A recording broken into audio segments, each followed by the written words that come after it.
हृदयेतिना श्रीवेङ्कटनिवासाय श्रीनिवासाय मङ्गलम् लक्ष्मी सविभ्रमालोकसुभ्रूविभ्रमचक्षुषे चक्षुषे सर्वलोकानां वेङ्कटेशाय मङ्गलम्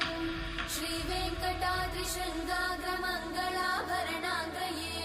मङ्गलानां निवासाय श्रीनिवासाय मङ्गलम् सर्वावयव सौन्दर्य सम्पदा सर्वचेतसां सदा सम्मोहनायास्तु वेङ्कटेशाय मङ्गलम्